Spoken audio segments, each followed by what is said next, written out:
প্রিয় শিক্ষার্থীবৃন্দরা, আমি আবারও তোমাদের মাঝে একটি গুরুত্বপূর্ণ অঙ্ক নিয়ে হাজির হয়েছি।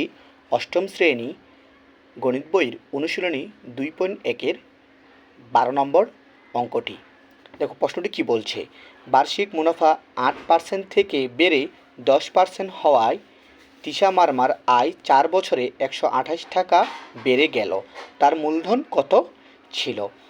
প্রশ্নটি আবার লক্ষ্য করো। বার্ষিক মুনাফা 8% থেকে বেড়ে 10% হওয়ায় তিশা মারমার আয় 4 বছরে 128 টাকা বেড়ে গেল। তার মূলধন কত ছিল? সমাধানটা লক্ষ্য করো। সমাধান, মুনাফার হার বাড়ে, তাহলে 8 থেকে বেড়ে গেছে কয় পার্সেন্ট? 10%। তাহলে এই যে 10 থেকে এখন আমরা কী করবো? 8 বিয়োগ করব। 10% থেকে 8% বিয়োগ করলে আমাদের হয় সমান 2%। তাহলে দেখো এখানে কি বলছে, এক বছরে আয় বাড়ে 2 টাকা। এই যে দুইটা কি বাড়ছে।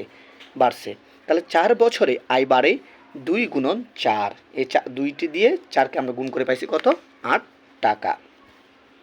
তাহলে 8 টাকা পাইছি 4 বছরে। তাহলে দেখো 8 টাকায় আয় বাড়লে মূলধন 100 টাকা। 8 টাকায় আয় বাড়লে মূলধন 100 টাকা।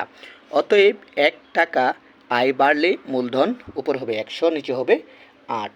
তাহলে তারপর আছে কত? 128। এই যে প্রশ্ন যেটা আছে 128 টাকা আয় বাড়লে মূলধন 100 গুণন 128, নিচে হচ্ছে 8, নিচে হচ্ছে 8। এই যে 8 দিয়ে যদি আমরা 128কে কাটি তাহলে হবে কত? 16।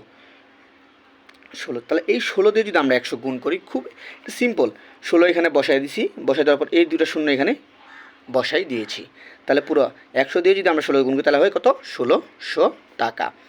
অতএব মূলধন 1600 টাকা। শিক্ষার্থীবৃন্দরা, ভিডিওটি ভালো লাগলে আমার আইডিকে ফলো এবং সাবস্ক্রাইব করে পাশে থাকবে। লাইক কমেন্ট করতে ভুলবে না যেন। তোমাদের মধ্যে যদি কোনো প্রশ্ন থাকে তাহলে কমেন্ট করে জানাবে। ভিডিওটি ধৈর্য ধরে দেখার জন্য ধন্যবাদ। আসসালামু আলাইকুম ওয়া রাহমাতুল্লাহি ওয়া বারাকাতুহু।